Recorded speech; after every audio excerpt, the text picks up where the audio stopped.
Prions ensemble.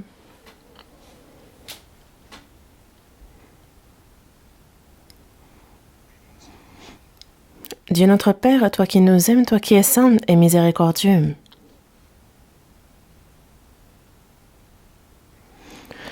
Il y a ce jugement et cette malédiction que nous devions recevoir, mais dont Jésus s'est chargé à notre place, et par le précieux sang qu'il a versé, il a éternellement lavé nos péchés, fait que nous n'avons plus à recevoir ni le jugement ni la malédiction, et c'est sans aucun mérite de notre part que tu nous as sauvés. Merci pour cette grâce.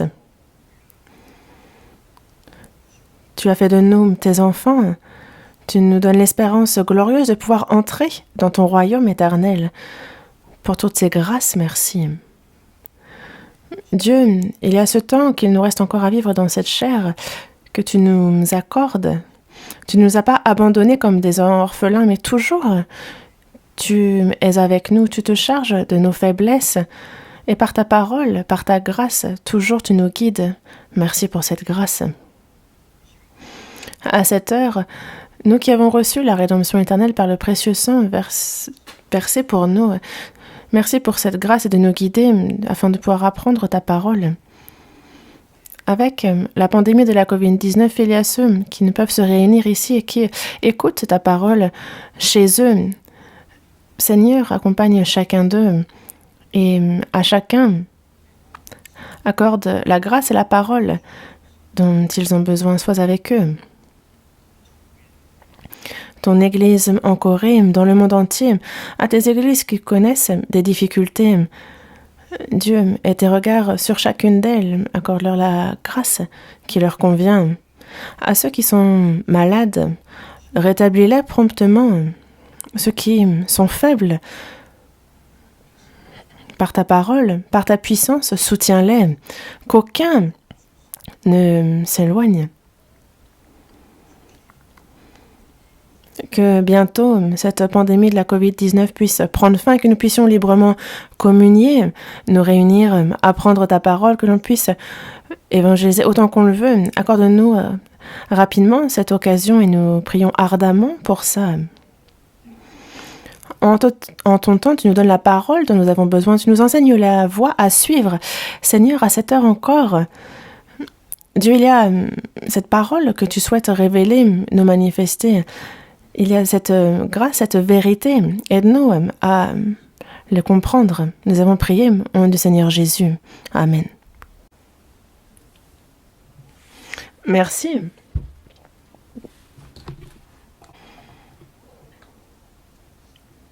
Ouvrons la Bible. Épître aux Galates, chapitre 5.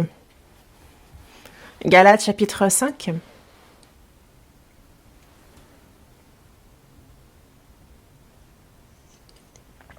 À partir du verset 22 jusqu'au verset 24. Galates chapitre 5, du verset 22 au verset 24, lisons ensemble. Mais le fruit de l'esprit, c'est l'amour, la joie, la paix, la patience, la bonté, la bénignité, la fidélité, la douceur, la tempérance. La loi n'est pas contre ces choses.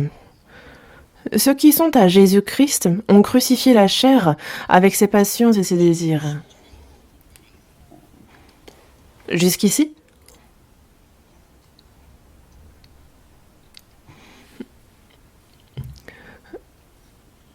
Je continue à vous parler du fruit de l'esprit, décrit dans Galates chapitre 5, verset 22 et les versets suivants. Dieu nous a sauvés, il nous a donné la vie, il nous a donné son Saint-Esprit. Et aux saints qui sont sauvés, il permet qu'ils soient par le Saint-Esprit unis. Et au sein de l'Église, qui est le corps de Christ, il nous guide, il règne sur nous et il nous accompagne, il nous aide afin de régner en nous. Désormais, Dieu, ce qu'il attend de nous qui sommes sauvés, c'est qu'on porte le fruit de l'esprit. Dieu est décrit comme étant le vigneron, Jésus est le cep, et nous sommes les sarments. Le vigneron qui plante le cep souhaite voir le cep porter du raisin. La vie de Dieu, le Saint-Esprit qu'il nous a donné, ce n'est plus afin que l'on vive selon les désirs de la chair, mais que le Saint-Esprit règne en nous, que l'on soit dirigé par lui, et qu'ainsi on porte le fruit de l'Esprit, que l'on porte des fruits divins. C'est ce qu'il attend de nous. Il ne faut pas simplement se dire que c'est un bon verset. Dieu souhaite que nous portions le fruit de l'Esprit, que chacun d'entre nous porte ce fruit de l'Esprit sous ses 9 aspects. Il faut tous les porter. Dans la parole de Dieu, on voit sa volonté à notre égard et ce qu'il attend ardemment de nous. Et penser que ça n'a rien à voir avec soi-même, alors cela revient à penser que la volonté de Dieu n'a rien à voir avec nous. On peut être sauvé, mais nous n'avons pas atteint la fin de notre croissance. Nous sommes encore imparfaits et en tant que chrétiens, il y a cette croissance tout à fait normale qu'il faut connaître dans notre vie. Et même si ce n'est pas le cas, si on n'est pas encore arrivé au bout, il y a cet objectif que l'on souhaite atteindre et il y a des efforts à fournir pour cela. En quoi cela consiste d'être rempli de l'esprit? Je vous en parlais les fois précédentes. Et lorsque l'on est rempli de l'esprit, au final, on porte le fruit de l'esprit. Dans Galates, chapitre 5, dans le verset 16, il est dit « Marchez selon l'esprit et vous n'accomplirez pas les désirs de la chair ». Quand on marche selon l'esprit, alors on n'accomplit pas les désirs de la chair. On n'est pas dirigé par la chair et au contraire, c'est par l'esprit. C'est cet esprit qui règne en nous et on peut vivre en portant le fruit de l'esprit. Ainsi, le fruit de l'esprit, on aborde chacun de ces fruits le dimanche matin. Et il y a des versets que l'on mémorise et on lit ce verset constamment ensemble et donc on va naturellement le mémoriser. Et ces versets, il faut qu'on y réfléchisse constamment et qu'on s'examine concernant le fruit de l'esprit, combien de ces aspects je porte, à quel stade de maturité j'en suis dans le fruit que je porte. C'est nécessaire de faire cette introspection. Et aujourd'hui, on s'intéresse au 7e fruit, qu'est la fidélité. On a comme fruit l'amour, la joie, la paix, la patience, la bonté, la bénignité, la fidélité, la douceur, la tempérance. Le 7e étant la fidélité. Et chacun de ces fruits est si important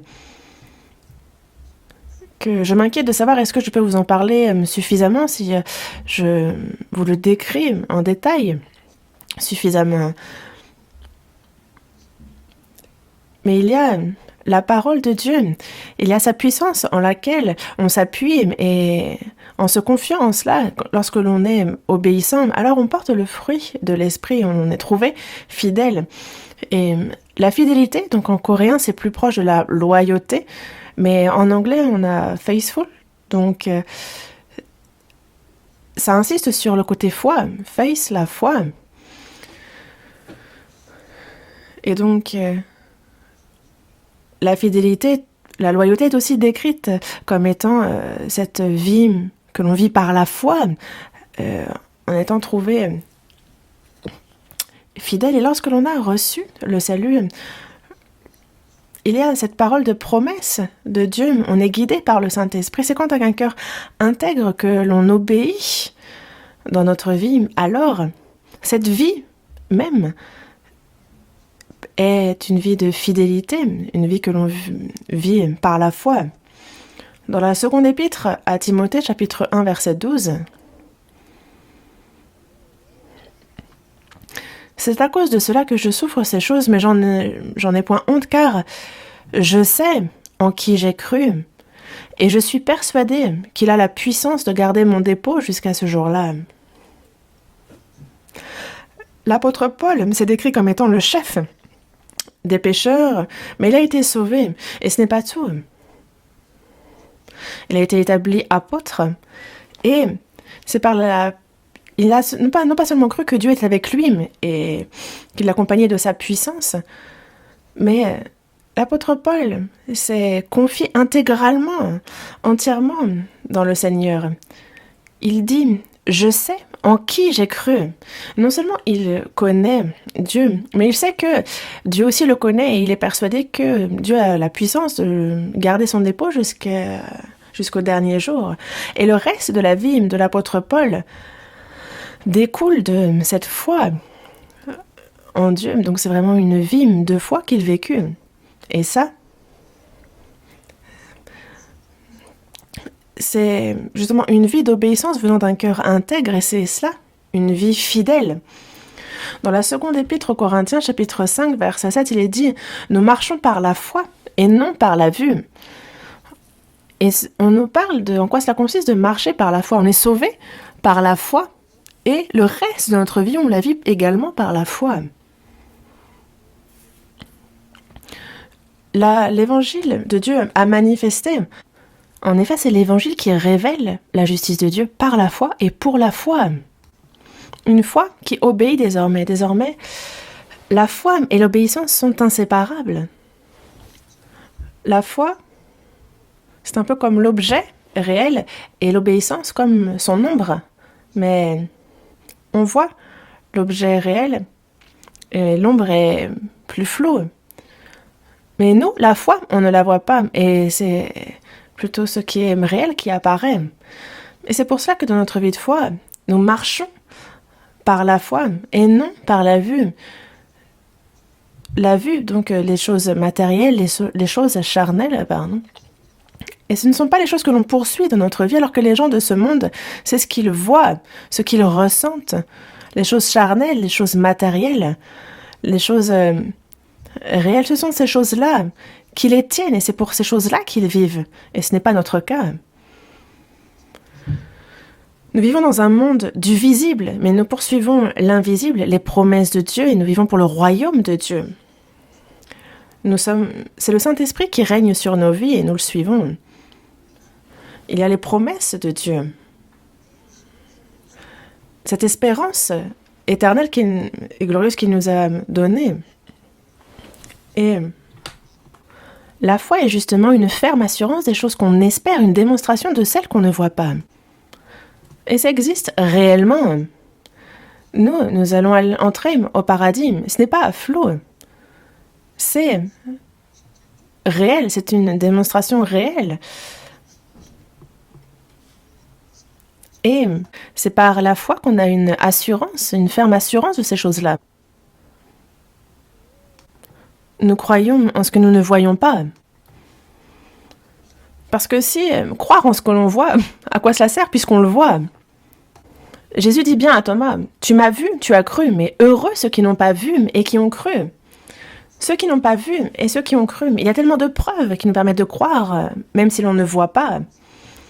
Dans l'histoire, à travers ce qui est arrivé au peuple d'Israël, nous pouvons connaître qui est Dieu, quelles sont ses promesses.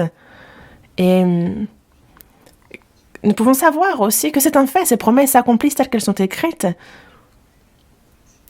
Et nous l'a montré à travers aussi l'histoire, et c'est donc à travers ces faits que nous pouvons croire en ce que nous ne voyons pas. Et c'est pour cela que nous marchons par la foi et non par la vue. Si on vit par la vue, c'est le contraire même de la foi, et on peut prendre le chemin inverse. Les gens ne suivent que ce qu'ils ont sous les yeux, alors ça laisse et entraîne notre cœur, et c'est ça qu'on va poursuivre. Mais il est bien dit que, justement, vraiment les choses visibles sont passagères, mais les invisibles sont éternelles. Parce que ces choses-là vont disparaître, et même cette terre que nous avons sous les yeux, le ciel, il est bien dit du premier ciel et de la première terre qu'ils vont disparaître, et que cette terre, justement, va disparaître, elle est en train de vieillir. La parole le dit. Ce qui est invisible est éternel. Ce qui est éternel n'est pas visible. Les choses divines, les choses du royaume éternel sont des choses que l'on vit par la foi dans les promesses de Dieu. C'est par la foi que les promesses de Dieu, que le fait de voir le Saint-Esprit régner sur nos vies, c'est lorsqu'on vit une vie dans notre cœur qui est complètement obéissante et ce, poussée par la foi. C'est ça, une vie de fidélité. Et c'est pour ça que si on regarde le sinogramme de la foi, c'est la parole et une personne. Et donc la foi consiste bien en s'appuyer sur la parole.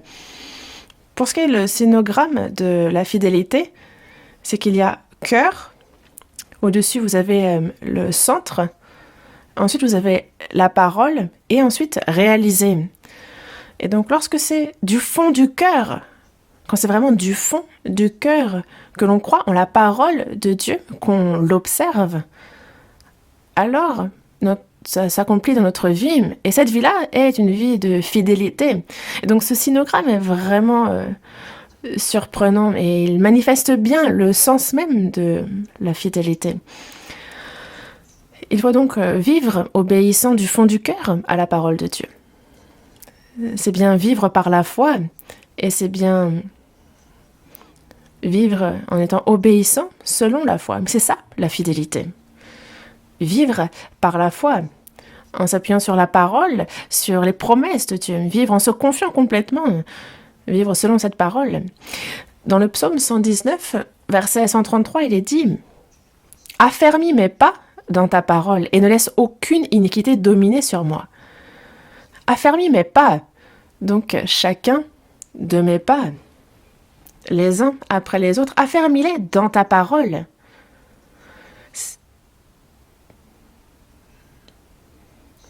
Et en anglais, c'est vraiment écrit, justement, Order my steps in your word. C'est vraiment guide mes pas dans ta parole. C'est vraiment des versets surprenants. C'est vraiment que chacun de nos pas soit dans la parole selon cette parole et non pas, comme les gens de ce monde, vivre justement errant, mais vraiment que chacun de mes pas, les uns après les autres, soit affermi dans sa parole, comme si dans le psaume 119, ta parole est une lampe à mes pieds et une lumière sur mon sentier. Depuis notre salut et jusqu'à ce qu'il nous fasse entrer dans son royaume, la parole est cette lampe qui éclaire nos pieds. C'est la lampe à mes pieds, c'est la lumière sur mon sentier et on suit cette lumière et pas à pas, on va donc entrer dans son royaume. Et donc, c'est par sa parole que le Seigneur nous guide.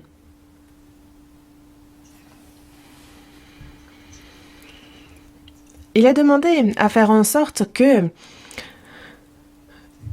Dieu permette qu'aucune iniquité ne domine sur nous. Parce qu'on est justement affermi dans sa parole. Dans le psaume 17, verset 5, il dit bien aussi « Mes pas sont fermes dans tes sentiers. Mes pieds ne chancellent point. »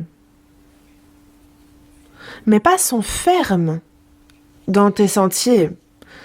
Mes pieds ne chancellent point.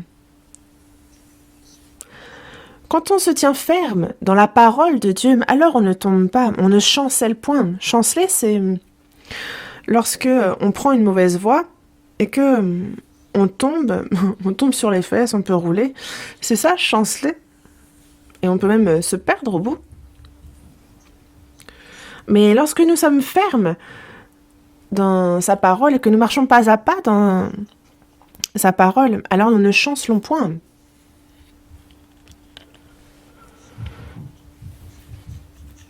Voyons dans le psaume 37. Psaume 37.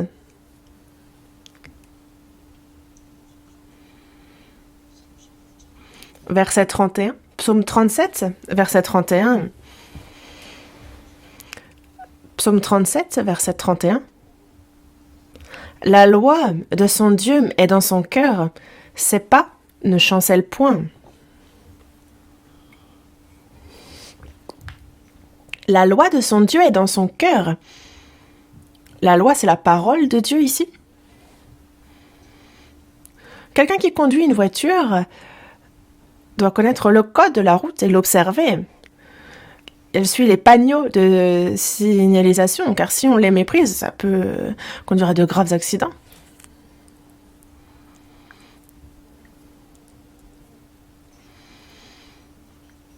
Dans notre cœur, il y a donc la parole de Dieu, sa loi.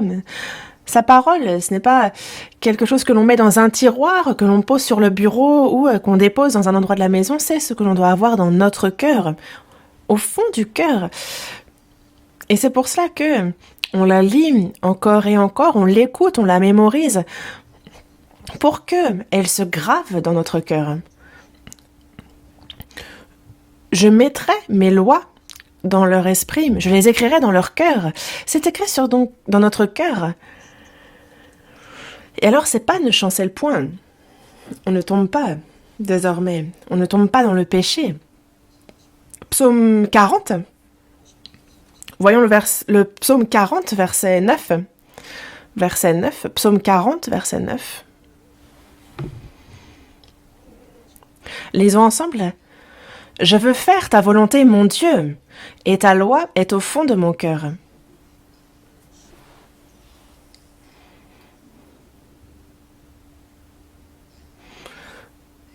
Mon Dieu, je veux faire ta volonté. Je prends plaisir à faire ta volonté. Obéir à la parole de Dieu, c'est une grande joie que il est bien dit, il y a beaucoup de paix pour ceux qui aiment la loi. Il ne leur arrive aucun malheur. Mais je veux faire ta volonté, mon Dieu, et ta loi est au fond de mon cœur. Dans mon cœur, au fond de mon cœur, il y a la parole de Dieu. Ceux qui veulent vivre selon la volonté de Dieu, ceux qui veulent faire sa volonté, ont sa parole dans leur cœur. Et on vit ensuite selon cette parole. Et c'est ça la fidélité. La fidélité n'est pas seulement le zèle, non. C'est juste vivre selon la parole, être fidèle à cette parole. Et donc, vivre selon la parole et mettre tout notre cœur, toute notre force à l'œuvre qui nous est confiée et remplir intégralement notre mission. Si on a compris la parole, qu'on y a cru, alors désormais, c'est avec un cœur intègre qu'il faut obéir à cette parole, le pratiquer. Et c'est ça, la fidélité. C'est ça le fruit de l'esprit. Jésus aussi, la Bible dit bien qu'il a été trouvé complètement fidèle. Il nous a sauvés. C'est le sauveur de notre âme. Et en même temps, toute la vie de Jésus est aussi un modèle pour nous. Jésus est venu, il a d'abord été fidèle et nous demande ensuite d'être fidèles. Hébreux, chapitre 2. Ouvrons à Hébreux, chapitre 2. Hébreux, chapitre 2, verset 17. Hébreux, chapitre 2, verset 17.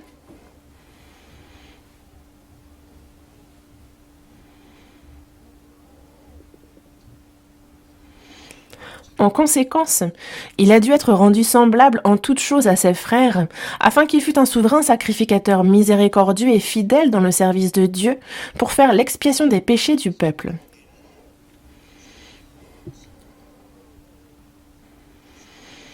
Cela parle ici de Jésus.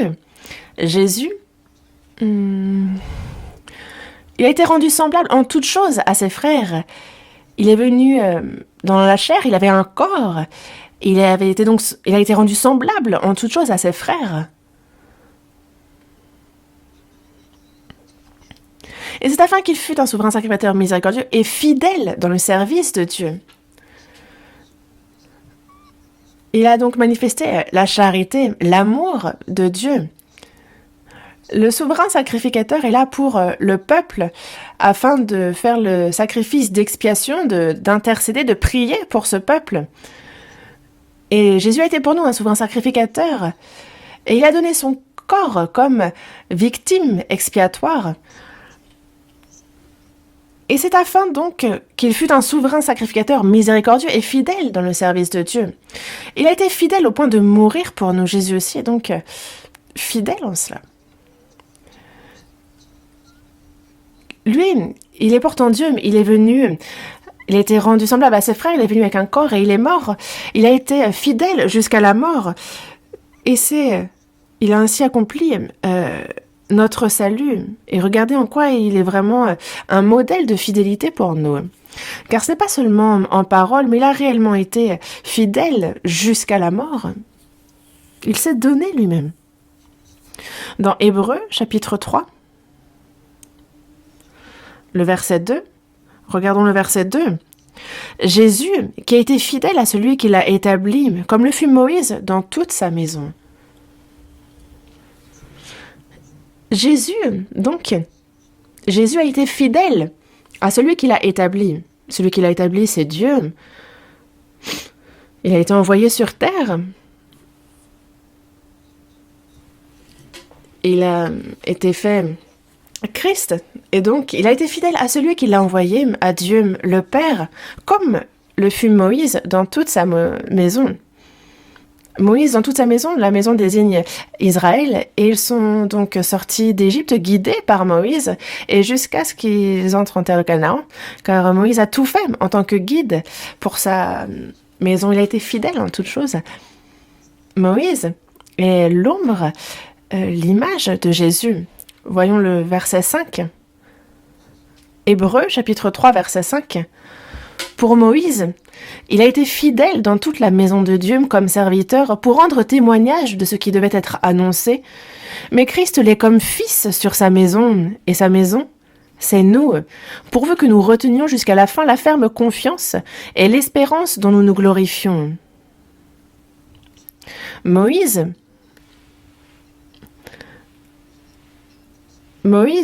a dit justement que un prophète vous sera envoyé, et il est en fait un peu l'image de Jésus qui sera envoyé, et il dit qu'il a été fidèle dans toute la maison de Dieu comme serviteur pour rendre témoignage de ce qui devait être annoncé. C'est comme serviteur qu'il a été fidèle dans toute la maison. Comme un serviteur, il a été donc fidèle. Christ, lui, il l'est comme fils sur sa maison. Il y a donc une différence entre la fidélité du serviteur et la fidélité du fils. Dans Hébreux,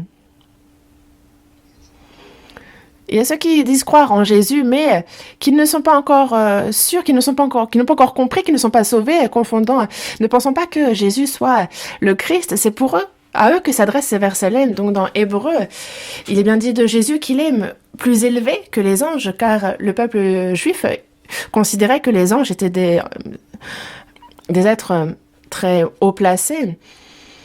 Mais il dit bien qu'ils ne sont que serviteurs, alors que Jésus est fils de Dieu. Par sa mort et par sa résurrection, il est devenu l'aîné, alors que tous les anges sont des serviteurs envoyés pour servir les saints. Et c'est dont cela parle dans Hébreux chapitre 2. Jésus est bien plus élevé que les anges envoyés. Lui, il est venu sur terre, il a vécu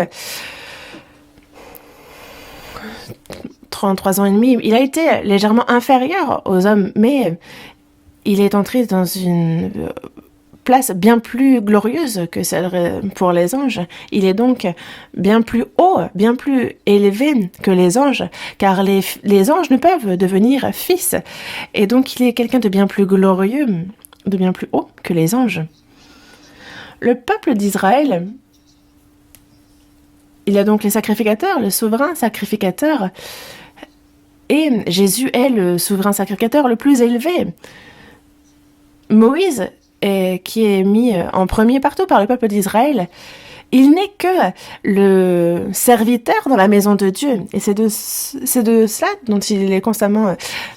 c'est le thème abordé tout au long de Hébreux. Et justement pour Christ, qui est sa maison, c'est nous, pourvu que nous retenions jusqu'à la fin la ferme confiance et l'espérance où nous nous glorifions. Si on demeure dans la parole, si on vit selon cette parole, alors nous sommes la maison de Christ, nous sommes son Église.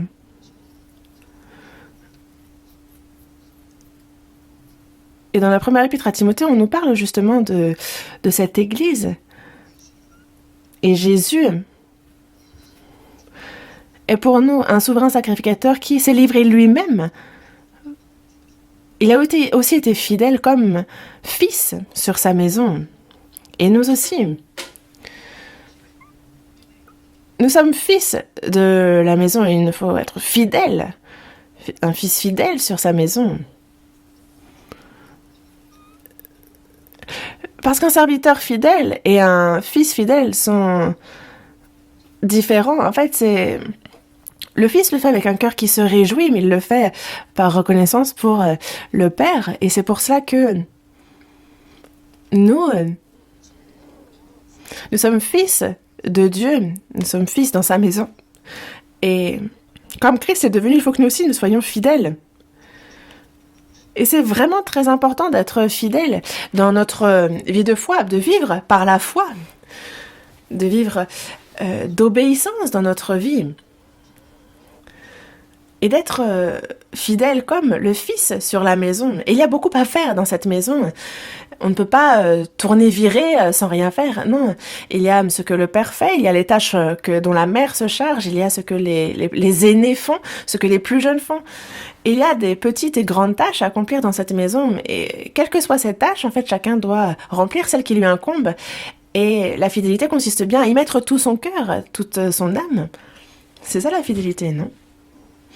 Dans Apocalypse, chapitre 3, verset 14, il est dit de Jésus qu'il est l'Amen, le témoin fidèle et véritable, le commencement de la création de Dieu. C'est ainsi qu'on décrit Jésus. Pourquoi dire cela? L'Amen.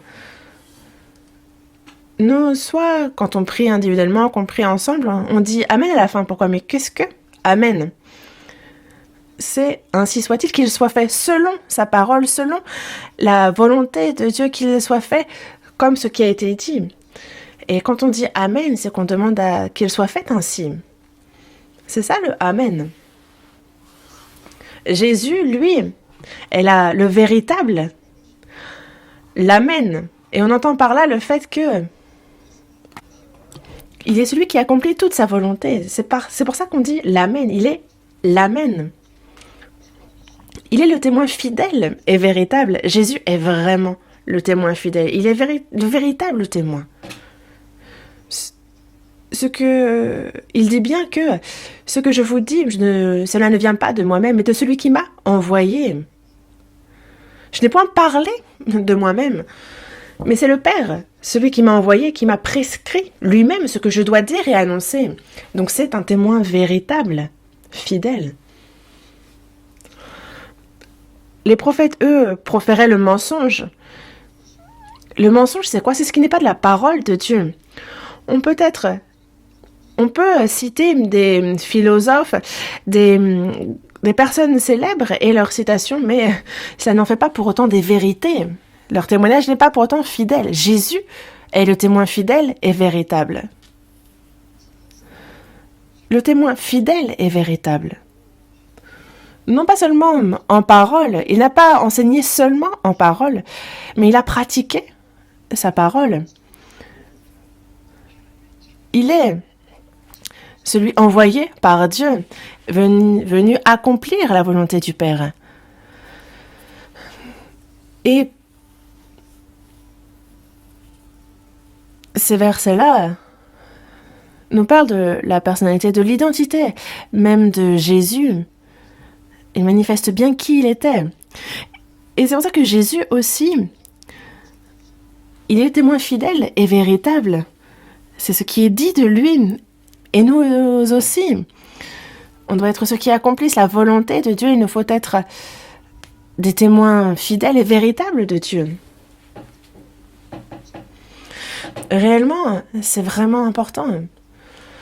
Le salut que nous avons reçu, combien il est grand. Est-ce que Si vous le prenez à la légère, vivez à la légère, cherchez Dieu ou pas.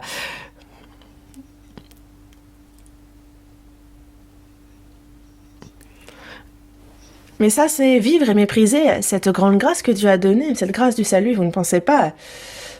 Le salut est très important. Dieu qui nous a sauvés nous aime réellement. Et si réellement nous aussi nous l'aimons et que nous le respectons, alors il nous faut vivre en étant fidèles, croyant en sa parole et en vivant selon la parole du Seigneur, en le servant de notre mieux. C'est ça qu'être fidèle. Il nous faut donc être un témoin fidèle et véritable. Toute notre vie sur cette terre, tout ce que nous disons, tout ce que nous faisons, doit révéler Dieu. Évangéliser, c'est témoigner de Dieu, mais notre vie aussi. On doit vraiment témoigner de Dieu dans notre vie pour qu'on soit considéré comme étant un témoin fidèle et véritable. Dieu cherche justement ceux qui sont fidèles. Il serait bien que tous les sauvés soient fidèles, mais il y a ceux qui sont sauvés et qui sont infidèles. Et ça, cela attriste, cela déçoit Dieu. Il cherche les fidèles. Il le dit dans le psaume 101, verset 6. Il dit, sa parole, il le dit, « J'aurai les yeux sur les fidèles du pays pour qu'ils demeurent auprès de moi. » Celui qui marche dans une voie intègre sera mon serviteur. Les yeux de Dieu sont sur les fidèles de ce monde. Il cherche. Ah, où est-ce qu'il y a quelqu'un de fidèle? Il le regarde. J'aurai les yeux sur les fidèles du pays pour qu'ils demeurent auprès de moi. Lorsqu'il y en a un qui est fidèle, le Seigneur l'appelle afin qu'il soit avec lui, à ses côtés. Il le prend comme compagnon d'œuvre. Rencontrer des fidèles, c'est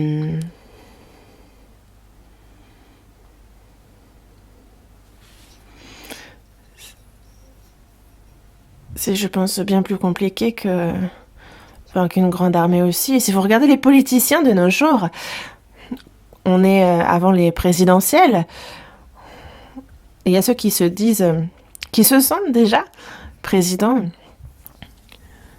Et il y a ceux qui font campagne pour qu'un tel ou un tel soit président. Mais en fait, tous les citoyens les regardent, se demandant qui sera président. Mais qu'est-ce que c'est être président? C'est ceux, non pas qui dirigent, mais c'est ceux qui sont là pour veiller sur le peuple, pour pouvoir donner la sécurité à la société.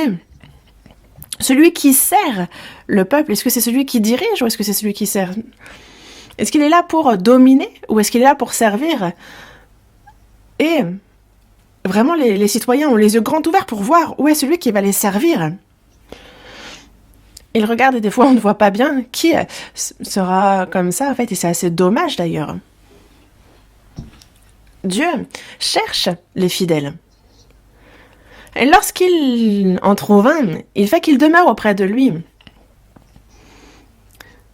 Celui qui marche dans une voie intègre sera mon serviteur. Il faut marcher dans une voie intègre. Et Dieu cherche donc des fidèles.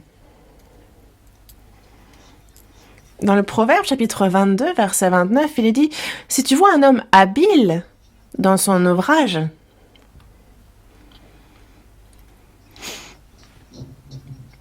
il se tient auprès des rois, mais il ne se tient pas auprès des gens obscurs, ceux qui sont habiles dans leur vie. » Que ce soit au travail, que ce soit si la personne est à son compte, il y a ceux qui sont habiles, ceux qui sont fidèles, et c'est vraiment important aussi.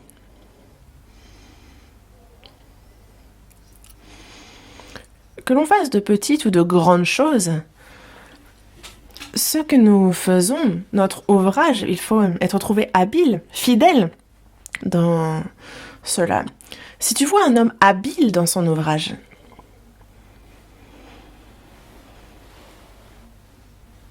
de telles personnes se tiennent auprès des rois.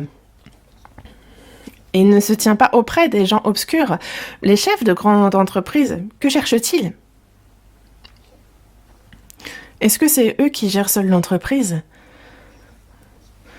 Il y a le PDG, mais il y a aussi les différents chefs de l'exécutif. Il y a aussi, on a besoin de chefs dans chaque département. On a besoin aussi de trouver ceux qui pourront accomplir chacune des tâches pour former des équipes. Et justement, on peut très bien échouer en affaires si on ne forme pas bien son équipe. Il est très important que de trouver des hommes fidèles, habiles. Il y a une sœur aux États-Unis qui travaillait donc, qui était dans le ménage pour une grande entreprise dans un gratte-ciel. Et peu de temps après, on lui a confié un poste de manager. Et tous ont commencé à la regarder, se demandant quel genre de personne elle était. Mais non seulement elle faisait les tâches qui lui incombent, mais en plus elle allait jusqu'à faire plus.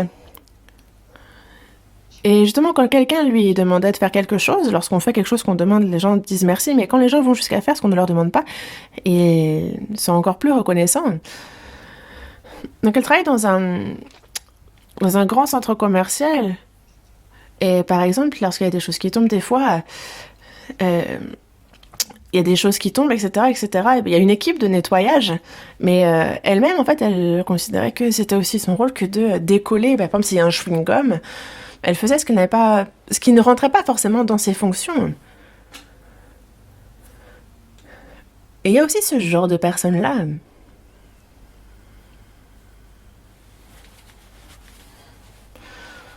Et on lui confie ensuite un poste important. Et donc, on lui fait confiance, donc on lui confie toutes choses. On lui donne aussi, on la paye davantage parce qu'on l'a trouvé fidèle, on lui fait confiance. L'empereur, le roi, il cherche des personnes fidèles. Et alors, on place cette personne comme un sujet loyal, fidèle. Et heureux est le roi qui a des sujets loyaux, vraiment. Imaginez que le pays court à sa perte s'il n'y a pas de sujet loyal, mais seulement des sujets infidèles que des traîtres.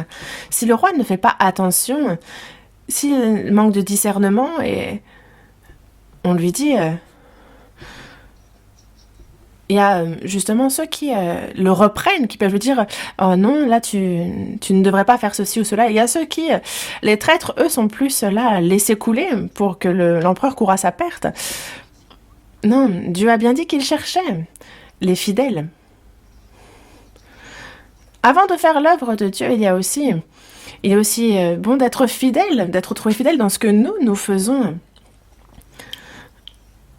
Dieu, est-ce qu'il va appeler quelqu'un qui est en train de virer, révolter ici et là? Non. Soit c'est ceux qui sont en train de labourer le champ, ceux qui réparent les filets. Il appelle ceux qui sont zélés, ceux qui sont fidèles dans les tâches qu'on leur confie, ceux qui sont paresseux, ceux qui n'ont pas envie de travailler. Dieu ne les utilise pas non plus pour son œuvre. Et certainement que le diable ne les utilise pas non plus.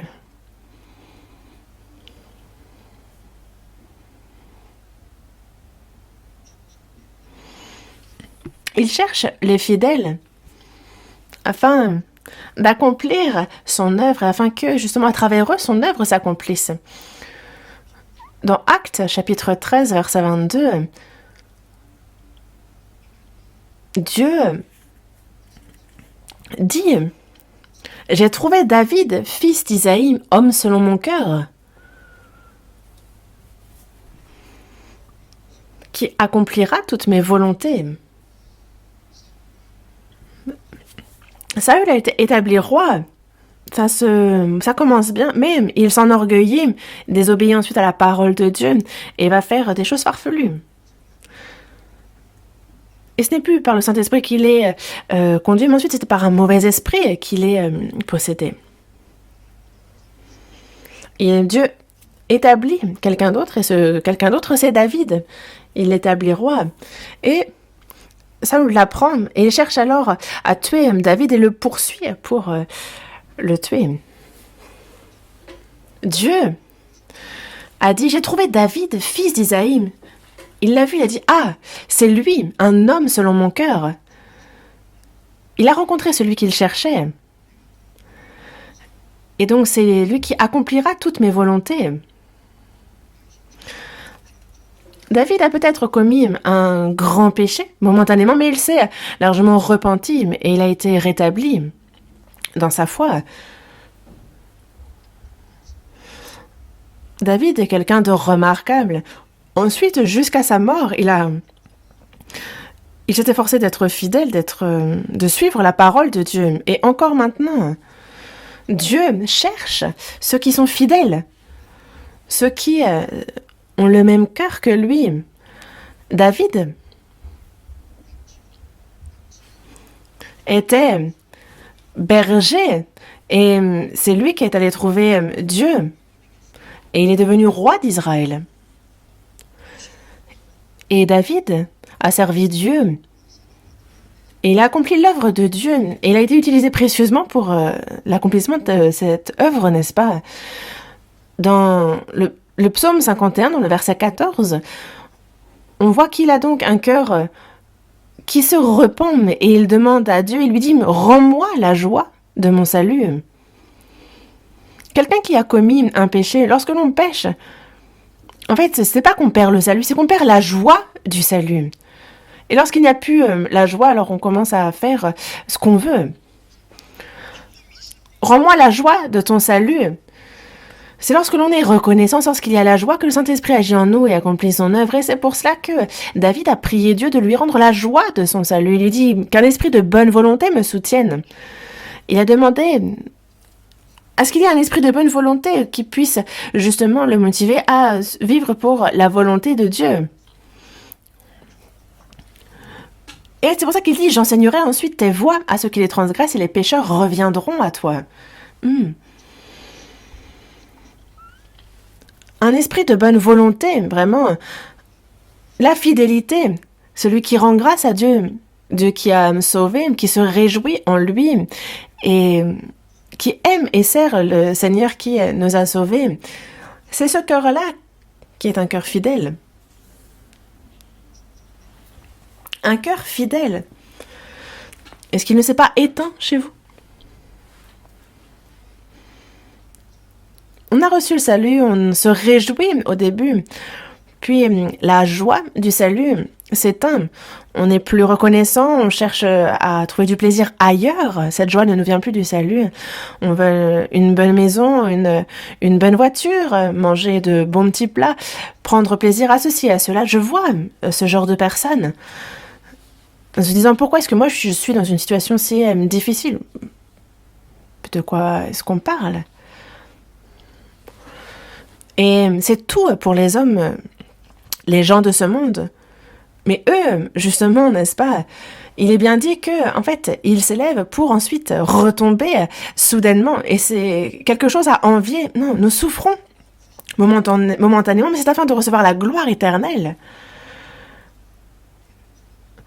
Il faut qu'on lève les yeux haut pour voir, justement, jusqu'à son ciel. Le Seigneur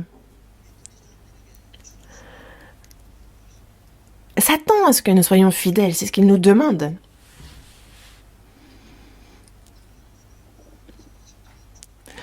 Alors que lui est mort sur la croix pour nous, lui qui a versé son sang et toute son eau sur la croix pour faire de nous ses enfants, il nous a donné l'espérance glorieuse d'entrer dans son royaume éternel. Et toi, que fais-tu pour moi? Qu'est-ce que vous répondrez à cette question? Qu'est-ce que tu veux faire pour moi?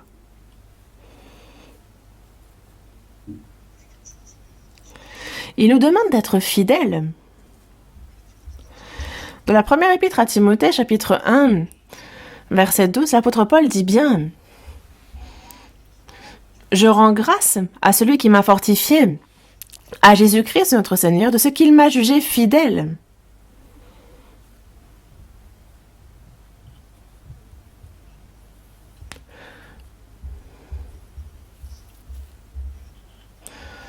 Et Dieu a justement renversé Saul et il l'a sauvé. Et justement, Saul signifie grand, donc ça comprend l'orgueil. Mais ensuite, il devient Paul. Et il dit, je suis ce que je suis par la grâce de Dieu. Il est devenu un grand apôtre. Mais il se considérait lui-même comme étant le moindre des apôtres. Alors qu'il écrit plus de 14 des livres du Nouveau Testament, il s'est humilié au plus haut point, disant, je suis le premier des pécheurs, je suis un avorton, je suis le moindre des apôtres. C'est jusqu'au bout qu'il a gardé cette humilité. Et justement, en fait, si on ne fait pas attention, l'orgueil vient très très vite alors qu'on fait de petites choses. Et alors on se dit, wow. Est-ce que vous pensez que c'est pour cela que Dieu vous a sauvé? Regardez combien Jésus lui-même était humble. Il a lavé les pieds de tous ses disciples, ses pieds qui étaient sales. Et il a bien dit, en fait, justement, en fait, je vous ai montré l'exemple. Et afin qu'on fasse comme lui a fait, afin qu'on fasse comme lui. Si on n'est pas humble, on ne sera pas élevé par le Seigneur.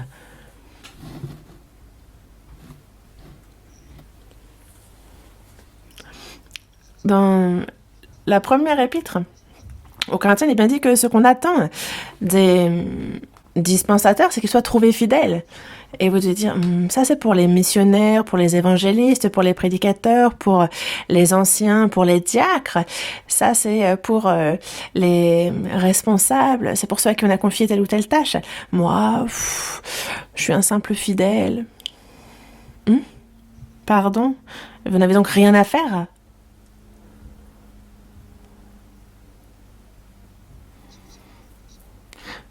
Diacre symbolise, veut dire ceux qui servent.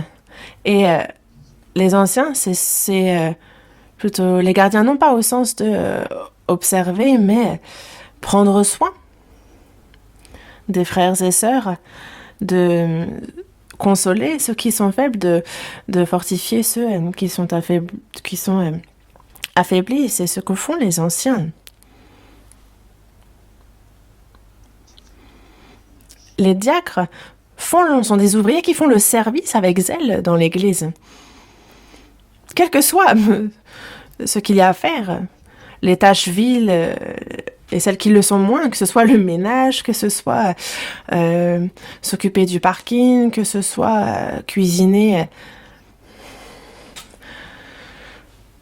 Et aux yeux de Dieu, même ceux qui ne sont pas diacres au sens propre sont diacres aux yeux de Dieu, dans le sens où ils remplissent ce service.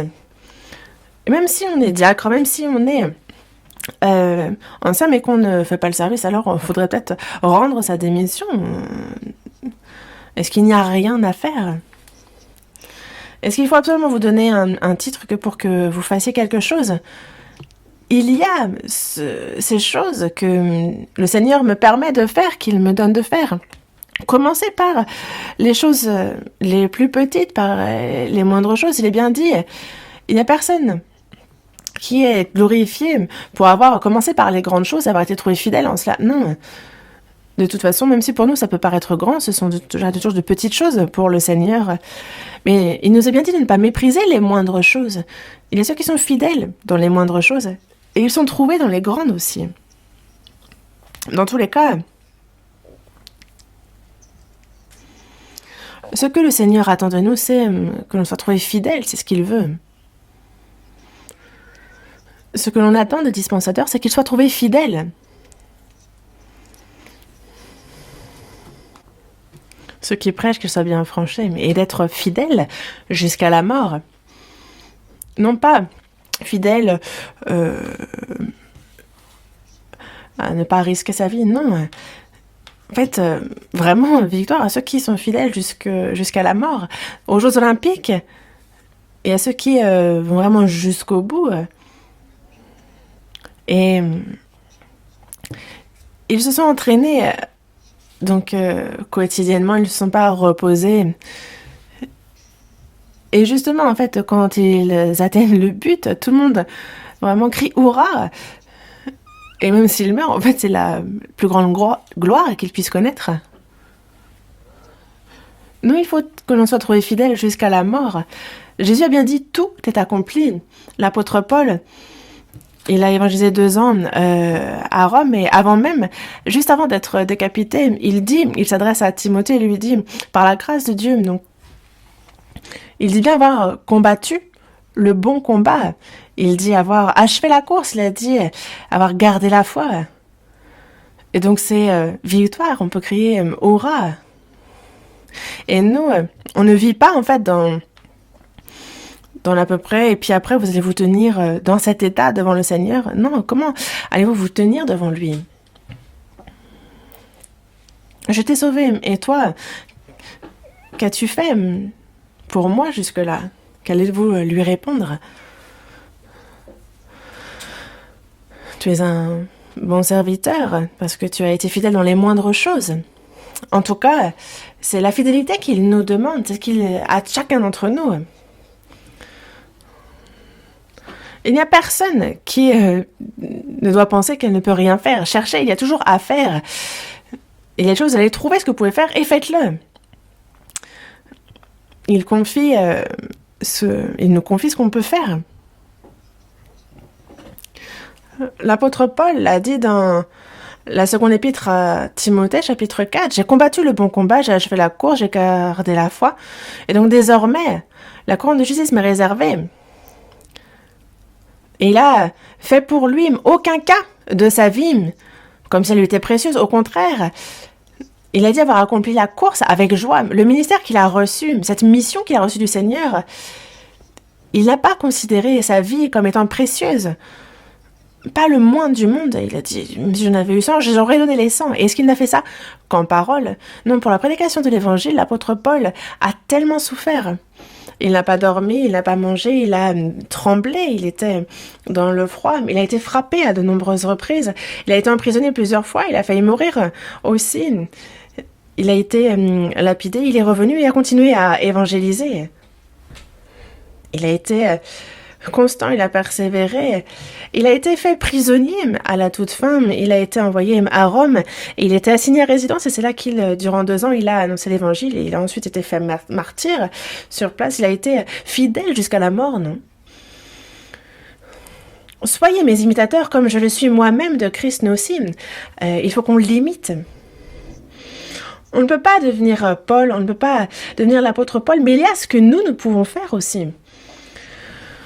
Nous aussi, il y a notre chemin de la souffrance qu'il nous faut suivre. Il faut y mettre tout notre cœur, toute notre force, jusqu'à notre vie. Avec un cœur fidèle, intègre.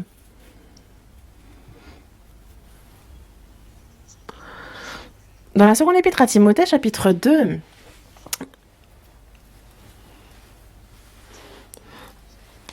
si on regarde du verset 1 au verset 4, on a l'apôtre Paul qui s'adresse à Timothée et qui lui dit « Ce que tu as entendu de moi en présence de beaucoup de témoins », dans la seconde épître à Timothée, chapitre 2, verset 2, lui dit « Ce que tu as entendu de moi en présence de beaucoup de témoins », ça, toi-même, retiens-le et surtout confie-le à des hommes fidèles qui soient capables de l'enseigner aussi à d'autres. Confie-le à des hommes fidèles, donc allez trouver des hommes fidèles. Ceux qui sont considérés par un grand nombre comme étant fidèles. Donc pour qu'ils puissent être aussi soit prédicateurs ou qu'ils fassent autre chose, en tout cas on leur confie des tâches et cette personne-là peut alors donc être capable d'enseigner aussi d'autres personnes. Il peut faire l'œuvre du Seigneur. Et il faut donc toujours chercher ceux qui sont fidèles dans l'Église. Et il faut que nous-mêmes nous soyons fidèles. Dans Ésaïe chapitre 6, on a Ésaïe qui entend la voix de Dieu. Et Dieu se demande, qui enverrai-je? Qui ira pour nous? Ésaïe a entendu cela et il a dit, je suis ici, envoie-moi Seigneur. Est-ce qu'il a dit, envoie quelqu'un d'autre? Non, envoie-moi. Dieu cherche ceux qui peuvent agir pour lui. Nous ne sommes pas parfaits, mais il faut nous dévouer à Dieu et si nous souhaitons accomplir son œuvre, faire sa volonté, Dieu, alors nous confie son œuvre.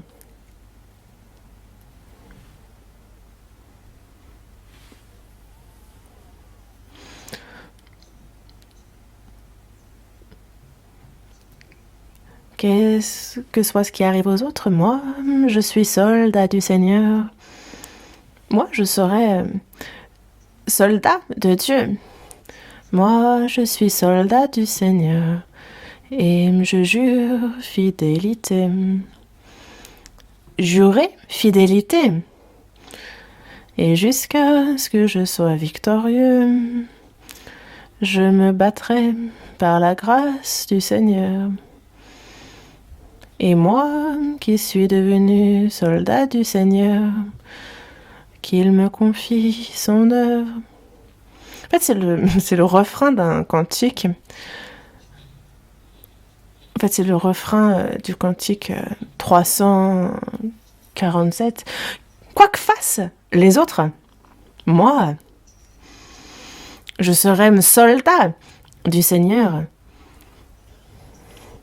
Moi, je serai soldat du Seigneur, jurant fidélité. Jurer fidélité. Jusqu'à ce que je sois victorieux. Jusqu'au dernier moment, en fait. Je me battrai avec la grâce du Seigneur. En fait, si on regarde vraiment les paroles des cantiques, en fait, ils ont vraiment compris la grâce de Dieu, ils ont prié et ils ont écrit ça. Ça ne s'est pas écrit n'importe comment. Est-ce que c'est juste, on chante ça comme ça? Non, en fait, chacun des couplets, chacun des refrains, en fait, quand on le chante en prenant toute conscience de ce que sont les paroles, ça change tout. Et moi qui suis soldat du Seigneur, il me confiera son œuvre. Si je suis fidèle jusqu'à la mort, et c'est un cœur qu'il nous faut avoir, alors il nous confie son œuvre.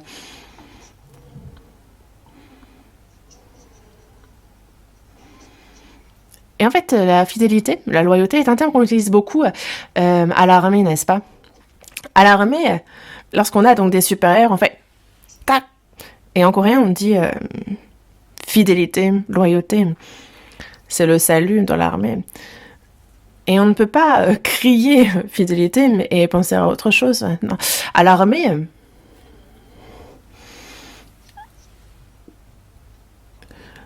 en fait, lorsque nos supérieurs font... en fait, lorsque les ordres tombent, il faut courir, même si c'est courir à la mort, en fait. Ceux qui désertent durant les combats, la guerre, ceux-là ne sont pas fidèles, vraiment. Courir et combattre jusqu'à la mort, c'est là la fidélité, la loyauté.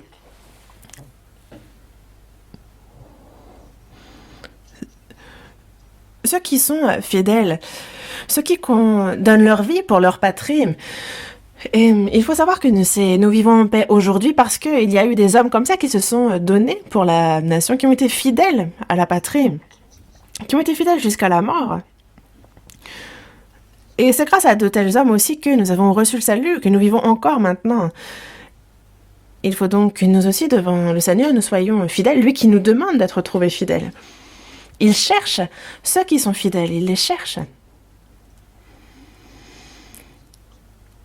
Il cherche ceux qui sont fidèles. Mais je pense que ce n'est pas évident. Tite, chapitre 2, verset 10. Ouvrons la Bible. Tite, chapitre 2, verset 10.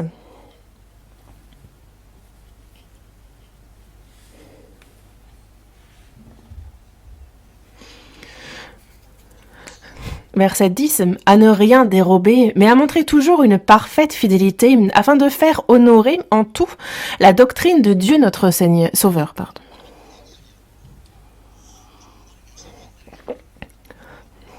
Nous sommes serviteurs, et donc il ne faut pas dérober Non, on ne peut pas prendre ce qui est au Seigneur. Nous sommes serviteurs du Seigneur. Ça pose problème sinon.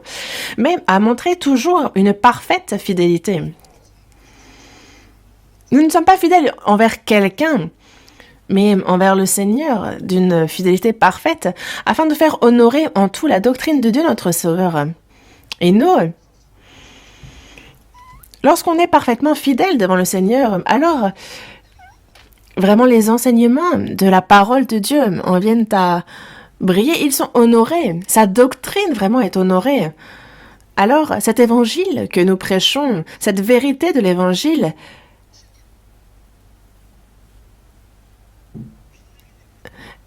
brille comme la vérité brille vraiment devant toutes les nations. Et nous, en fait, on peut apprendre plein de versets si on ne les pratique pas. Alors cette précieuse vérité, en fait, elle ne peut pas luire, elle ne peut pas briller de tout son éclat. Vous voyez ce que je veux dire?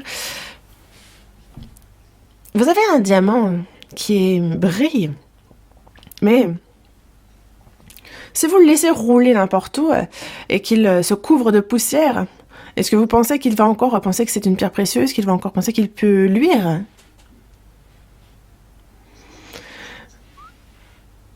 Donc, il nous faut toujours montrer une parfaite fidélité, afin qu'à travers cela, justement, cette doctrine de Dieu puisse être honorée.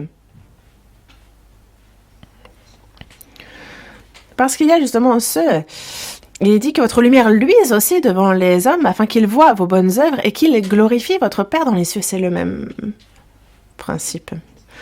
Et donc, les chrétiens, et le fait d'être trouvés parfaitement fidèles au cours de notre vie, ça permet justement de faire que la doctrine est honorée, qu'elle brille davantage. Car si on ne fait pas attention, la doctrine, les enseignements de Dieu peuvent être souillés, ils peuvent être justement obscurcis. Et si on prêche l'évangile et que l'on ne vit pas comme il se doit, alors ils disent merci pour les mensonges. Vous savez combien les escrocs sont de très bons orateurs et on tombe direct dans le panneau. Ils disent si tu investis, tu gagneras au centuple. Ils parlent comme si on allait devenir riche le lendemain et on tombe. Le diable est un excellent orateur. Il parle comme un ange. Alors qu'il ne fait rien. Et c'est exactement ce qu'est le diable. De l'extérieur, il est revêtu comme un agneau, mais à l'intérieur, c'est un loup qui cherche à dévorer. Nous, il faut que l'on soit trouvé véritable dans nos paroles et dans nos actions. La parole que nous prêchons, ce en quoi nous croyons, il faut que ça se manifeste à travers notre vie. Que l'on soit justement fidèle dans notre vie. Et c'est comme ça que ce en quoi nous croyons, ça pourrait... La véracité vraiment de ce en quoi nous croyons sera manifestée. Voyons dans Luc chapitre 16, verset 10. Luc chapitre 16, verset 10. Celui qui est fidèle dans les moindres choses l'est aussi dans les grandes, et celui qui est injuste dans les moindres choses l'est aussi dans les grandes.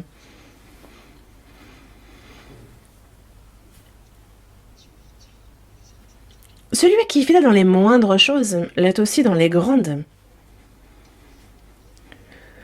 Il ne faut pas chercher à commencer par les grandes choses, mais par les petites choses, les toutes petites choses que l'on peut faire. Et lorsqu'on est fidèle dans les moindres choses, alors on l'est aussi dans les grandes. Et ça peut donc, ce qu'on nous confie peut grandir aussi. Cette personne va petit à petit, se voir confier des tâches plus importantes. Celui qui est fidèle dans les moindres choses, c'est ce qui lui arrive. Mais celui qui est injuste dans les moindres choses, il est aussi dans les grandes. Et justement, ne pas être trouvé fidèle, c'est injuste. Et l'injustice, c'est justement lié à ce péché. Et donc, il y a des choses que on sait qu'il faut que nous fassions, mais on n'a pas envie, on ne veut pas. À cause de nos pensées avares, de nos pensées paresseuses. Dans le verset 11, « Si donc vous n'avez pas été fidèles dans les richesses injustes, qui vous confiera les véritables ?» Si vous n'avez pas été fidèles dans les richesses injustes, qui vous confiera les véritables? Ici, de quoi on parle? Pourquoi parler des richesses injustes? Parce que tout appartient à Dieu. La vie, la respiration, toutes choses sont de Dieu. Il nous a donné la vie. Il est celui qui nous a fait, celui qui nous a sauvés. Et toutes ces choses, les petites comme les grandes, il n'y a rien qui ne m'appartienne. Mais avec ces choses-là, ne pas les utiliser pour la volonté de Dieu, mais alors c'est en faire des richesses injustes. Le juge, lui, ne regarde pas au faciès, non, il juge selon le mal et le bien qui a été fait, selon les actions et les paroles qui ont été prononcées. Ce n'est pas au faciès ou à l'argent, comme certains, sinon c'est un juge injuste. Non. Ce qu'on s'est vu confier, il faut l'utiliser à bon escient. Et alors on peut être jugé fidèle, sinon en fait on en fait des richesses injustes. Est-ce que parce que j'ai gagné de l'argent, je peux les utiliser comme bon me semble? Moi, je respire, je vis, et après mon salut, je me rends compte que tout cela me venait de Dieu. Que ce soit ma jeunesse, que ce soit ma santé, ma famille, tout ce qui m'appartient ne m'appartient pas. Nous avons été rachetés à un grand prix.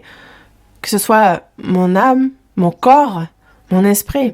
Et donc, soit qu'on mange, soit qu'on fasse quoi qu'autre chose, il faut le faire pour la gloire de Dieu.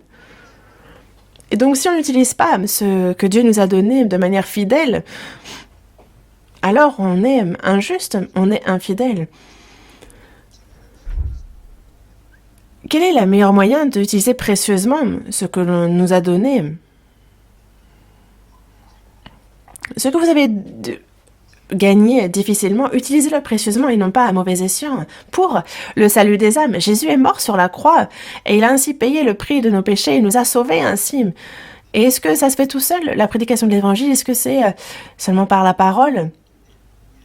Concernant la prédication de l'évangile, c'est notre temps, nos biens, notre liberté, notre bonheur et si nécessaire jusqu'à notre vie. C'est ce qu'il nous faut justement donner pour que cet évangile soit prêché. Il est bien, on le dit bien de la graine, si elle ne meurt, si le grain de blé qui est tombé en terre ne meurt, il reste seul. Mais s'il meurt, il porte beaucoup de fruits.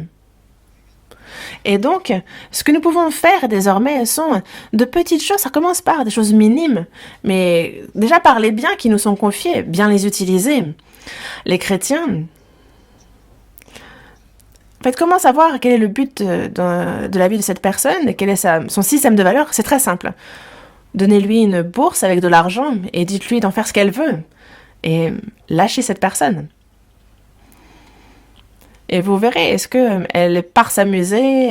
Est-ce qu'elle va le dépenser dans la boisson? Et sachez que si c'est le cas, alors ça, c'est ce qui définit sa vie. Laissez-la. Mais la personne qui sait que ça ne lui appartient pas, mais que c'est au Seigneur, alors elle va prier et voir comment utiliser cela le plus précieusement. Et la première des choses, pour le salut des âmes qui courent à la perdition, pour le don, pour la mission à l'étranger, enfin, l'utiliser pour la prédication de l'évangile, on a besoin de tellement d'argent pour ça. Actuellement, que ce soit pour la prédication de l'évangile en Corée, avec la construction des temples, ou pour les prédicateurs, les pasteurs, ou quand on veut en envoyer ici ou là, il faut une voiture. Il y a aussi le salaire, il y a aussi l'éducation des enfants. En fait, il y a toutes ces choses. Envoyer un missionnaire, on est à plus de 170 missionnaires envoyés, mais ils sont envoyés avec leur famille. Et ce sont des choses peut-être dont vous n'êtes pas vraiment conscient, mais sachez que cela coûte énormément d'argent que d'envoyer un missionnaire. C'est un grand investissement en termes de biens que d'envoyer des missionnaires. Et il faut donc que ça demande de l'argent. Donc la première des choses, c'est vraiment la prédication de l'évangile et jusqu'aux extrémités de la terre. Il y a cet évangile qui est attendu ici et là. Ils attendent des prédicateurs, ils attendent la parole en tellement de lieux. Et on ne peut pas faire semblant de ne pas les avoir entendus. Et les missionnaires prennent la Bible sous le bras et partent prêcher. Et c'est pour cela que il y a un slogan. Ils disent, les missionnaires disent, nous ne cherchons pas où vivre dans le confort, mais où mourir pour le Seigneur. Ceux qui n'ont pas de courage n'y vont pas. Et ce n'est pas que le cas pour partir à l'étranger, c'est aussi le cas en Corée. C'est un cœur qu'il nous faut avoir. Sinon, autant ne pas être prédicateur. On ne parle pas d'un métier ici. Ici, c'est jusqu'à la mort. Moi, je rends vraiment grâce à Dieu pour ces précieux ouvriers fidèles que Dieu a envoyés. Je rends vraiment grâce. En tout cas, c'est question d'être fidèle dans les moindres choses en commençant par les petits biens matériels. Parce que si vous n'avez pas été fidèle dans les richesses injustes, qui vous confiera les véritables ? Et les véritables, justement, les utiliser au meilleur escient, c'est justement de l'utiliser pour les choses de Dieu. Et les richesses injustes, ceux qui sont avers en cela, les gens un peu égoïstes, ne sont même pas dignes d'être ouvriers de Dieu. Ceux qui n'ont qu'une bouche pour parler, disant « Ah, prêchons l'évangile, évangélisons », il faut que tout le monde soit sauvé, il y a la mission à l'étranger. Parler, tout le monde peut le faire. La question est de savoir qu'est-ce que vous faites là concrètement en termes de participation, comment ça se passe ? À quel point est-ce que la personne participe ? Justement, se serrer la ceinture, garder peu pour soi, et vraiment partez à l'étranger, vous verrez, vous allez verser des larmes. En fait, on peut rendre grâce vraiment pour les offrandes des frères et des sœurs. Et on est à plus de 78 pays dans lesquels son église. Et en fait, il y en a officiellement plus.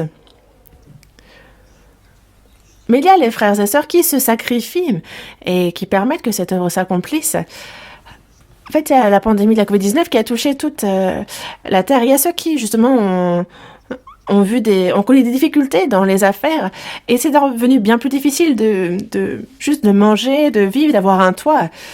Et c'est pour ça que on a fait ces campagnes de soutien aux frères et sœurs dans la difficulté et c'est au moins à 5 reprises que, justement, on a envoyé ces dons qui s'élèvent en milliers, justement, à ceux qui, justement, le demandaient, à ceux qui en avaient besoin. Et je rends vraiment grâce parce qu'on l'a fait aussi récemment et c'est d'un cœur volontaire que tout cela se passe. Et en fait, où est-ce que c'est il n'y a pas de « j'utilise tout pour moi, puis s'il en reste, je donne ». Non. Et il est bien dit, justement. On voit que pour les églises de la Macédoine, en fait, c'est au milieu de beaucoup de tribulations, dans une pauvreté profonde, qu'ils ont produit avec abondance des richesses libérales de leur part. Et ils ont ainsi pris part à l'assistance destinée aux saints. Moi aussi, j'ai de quoi donner. Est-ce que vous n'allez pas le faire ? Et une fois devant le Seigneur, qu'allez-vous dire ? Est-ce qu'il n'y a que les autres qui font ?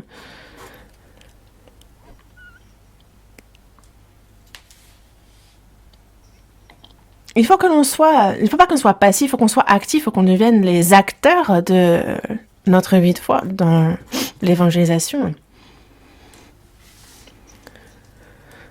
Si vous n'avez pas été fidèle dans ce qui est à autrui, qui vous donnera ce qui est à vous ?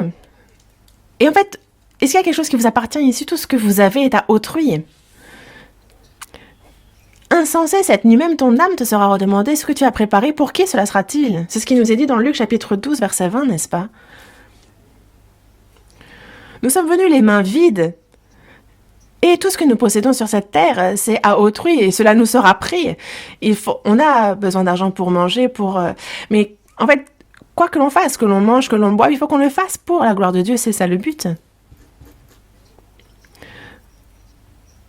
Il ne nous a pas donné ça pour qu'on soit dans le confort, que l'on vive bien, que l'on dorme bien. Non, il y a parmi cela ce qui est pour moi, ce que j'utilise pour les frères et sœurs, pour la mission.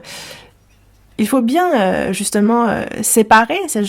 Si ça, c'est à moi, ça, c'est à moi, ça, c'est à moi. Ah, tout m'appartient.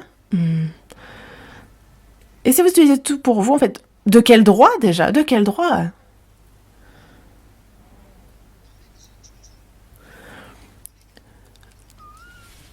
Justement, si on est trouvé fidèle dans ce qui est à autrui, alors on nous confie après.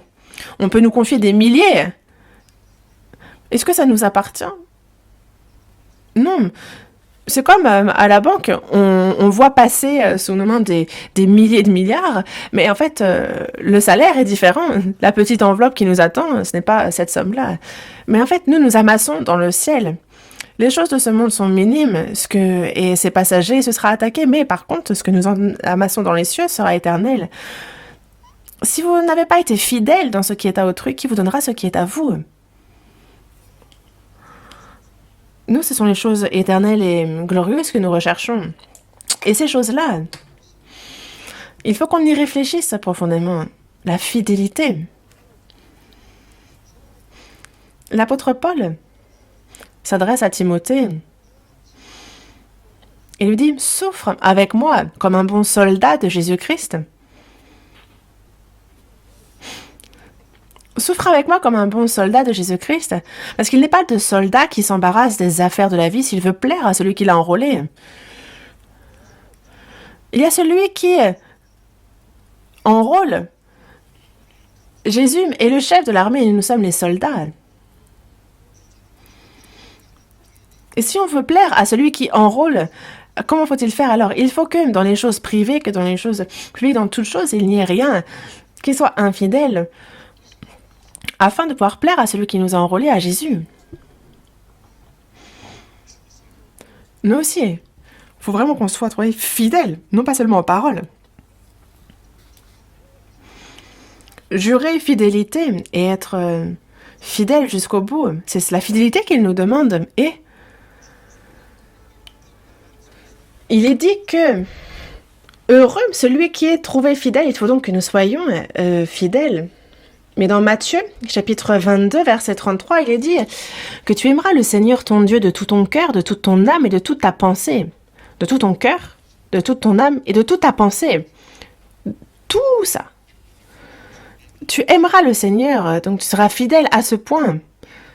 Et c'est avec un tel cœur qu'il faut donc être trouvé fidèle. Ah, ben lorsque j'ai envie, je le fais, lorsque j'ai pas envie, je le fais pas. Est-ce que c'est ça la fidélité ? Est-ce que c'est ça, être fidèle jusqu'à la mort? Non. Dans le psaume 12, verset 2, il est bien dit « Sauve, Éternel ». Car les hommes pieux s'en vont, les fidèles disparaissent parmi les fils de l'homme. David parle justement des hommes pieux qui s'en vont, des hommes fidèles qui disparaissent. Et on voit que David est attristé. Les pieux s'en vont et les fidèles disparaissent parmi les fils de l'homme. Dans Proverbes, chapitre 20, verset 6, il est bien dit que beaucoup de gens proclament leur bonté, mais un homme fidèle, qui le trouvera? Beaucoup se disent bons et ils mettent en avant le fait qu'ils sont bons. Ils disent « je suis bon, je suis gentil ». Ils se vantent en fait. Mais en réalité, un homme fidèle, qui le trouvera? Il est difficile de trouver un homme fidèle. N'est-ce pas?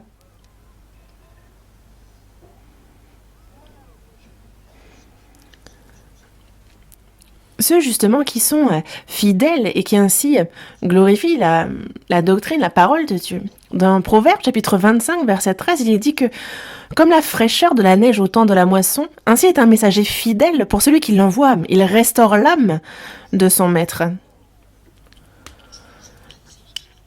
Un messager fidèle. Un messager est envoyé pour une raison, n'est-ce pas? Mais il y a un message à faire passer. Un messager fidèle est comme la fraîcheur de la neige au temps de la moisson.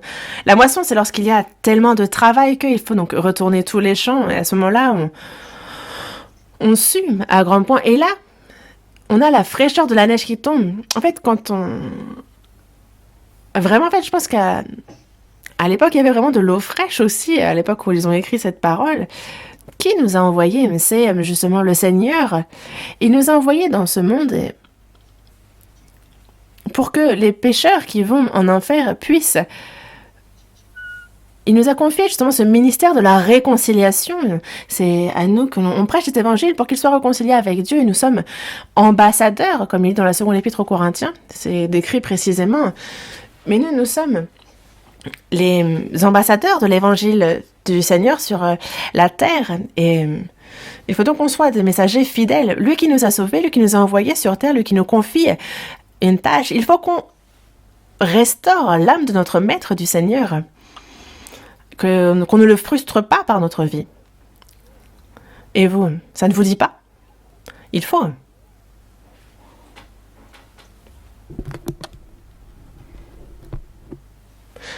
Dans Philippiens chapitre 2 verset 13, il est dit que c'est Dieu qui produit en vous le vouloir et le faire selon son bon plaisir.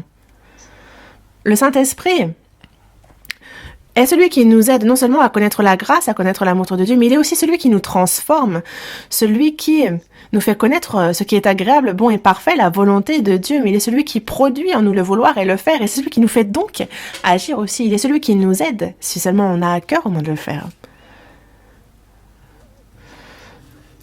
Si on fait donc la volonté de Dieu, il nous voit, et ça restaure son âme. Et quand je vois ces versets, on peut bien savoir que le Seigneur examine notre cœur en ce moment même. Et il dit qu'un homme fidèle est comblé de bénédictions. Dans le Proverbe 28, verset 20, l'homme fidèle, il est comblé de bénédictions. Dans Matthieu, chapitre 24, du verset 45 au verset 47, on voit le Seigneur, donc, qui est lors de son... Lorsqu'il réapparaît, il rassemble, on voit que à son retour, il dira à ses serviteurs, soit tu es un serviteur fidèle et prudent. Et c'est quoi un serviteur fidèle et prudent? C'est celui qui, justement, a été établi par le maître sur ses gens, et il donne la nourriture au temps convenable. Et on dit heureux ce serviteur. Parce que justement, c'est bien, bon et fidèle serviteur, tu as été fidèle en peu de choses, et je te confierai beaucoup. Entre dans la joie de ton maître. Celui qui est donc bon, fidèle serviteur, celui à qui on a confié la maison du maître, ceux qui prennent soin des frères et sœurs, Lorsque Jésus dit à Pierre « Paie mes brebis et paie mes agneaux », il y a ces brebis et ces agneaux qui sont dans la maison de Dieu, ces enfants, ces frères et sœurs qui sont dans l'Église. Il faut donner la nourriture charnelle, spirituelle. « Paie mes brebis, paie mes agneaux », c'est ce qui a été dit paître. Donc, quel est donc le serviteur fidèle et prudent que son maître a établi sur ses gens pour leur donner la nourriture au temps convenable? Il dit, heureux ce serviteur que son maître à son arrivée, trouvant faisait ainsi, en fait, il sera établi sur beaucoup de biens. Si on vit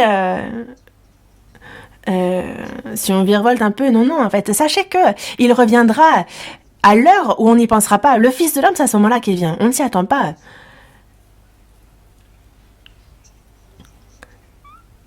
Afin que, quel que soit le moment que choisit le Seigneur pour revenir, nous puissions être retrouvés fidèles. Parce que, je vous le dis, celui que le maître trouvera donc son serviteur faisant ainsi à son arrivée, alors il l'établira sur tous ses biens. Que va-t-il nous donner à ce moment-là? On verra bien à ce moment-là. Ou alors sinon, il nous sera reproché d'être un mauvais serviteur. Mais nous, il faut que nous soyons fidèles jusqu'à la mort. Et alors, on nous donnera la couronne de vie. Dans Apocalypse, chapitre 2, verset 10, comme c'est écrit. Celui qui nous dit d'être fidèle jusqu'à la mort, et qu'il l'est. Il y a la couronne de vie qui est donnée à celui qui est fidèle jusqu'à la mort, comme le dit le Seigneur. La couronne de vie. L'apôtre Paul parle justement de cette couronne qui a été préparée pour lui. Il l'a dit clairement, sachant qu'elle avait été préparée pour lui. Nous aussi... Il faut que l'on soit des ouvriers fidèles. Il faut que l'on puisse vivre ainsi. Dans Apocalypse, chapitre 12, verset 11, il dit qu'ils l'ont vaincu à cause du sang de l'agneau et à cause de la parole de leur témoignage. Et ils n'ont pas aimé leur vie jusqu'à craindre la mort. Ils l'ont vaincu à cause du sang de l'agneau et à cause de la parole de leur témoignage. Et ils n'ont pas aimé leur vie jusqu'à craindre la mort. Et de telles personnes seront grandement glorifiées lorsque le Seigneur reviendra. Et le jour du retour du Seigneur est très proche. Nous vivons vraiment à la fin des temps. Et c'est très précieux d'avoir été sauvés en cette fin des temps, mais de pouvoir faire l'œuvre du Seigneur. C'est une occasion qui nous est donnée. Pourquoi ? Afin que l'on puisse justement recevoir la gloire éternelle qu'il a préparée pour nous. Il faut que l'on soit fidèle. Il faut vraiment que l'on porte ce fruit, cette fidélité. Et alors, le Seigneur qui va revenir dans pas longtemps, nous pourrons entendre ses compliments et être dans la gloire. Et que vous soyez donc trouvés fidèles. Prions. Dis notre Père, toi qui es miséricordieux, en cette fin des temps, tu nous as sauvés. Tu nous as mis dans l'Église qui est ton corps, où tu nous permets de te servir, de faire le service. Aide-nous à pouvoir être des serviteurs fidèles. Merci pour cette aide. Tu agis en nous, donne-nous la puissance. Seigneur, que cette œuvre que tu nous as confiée, en commençant par les petites choses, que nous puissions être trouvés fidèles en tout, que notre cœur ne soit pas détourné par les choses vaines de ce monde. Nous ne souhaitons pas être trouvés comme mauvais serviteurs, mais que nous soyons en toutes choses trouvés fidèles, que l'on puisse ainsi participer à ta gloire et que nous ne soyons pas honteux, mais irréprochables, faits pour cela de nous, des travailleurs fidèles. Soutiens-nous ainsi par ta parole et par ta grâce. Nous avons prié au nom du Seigneur Jésus. Amen.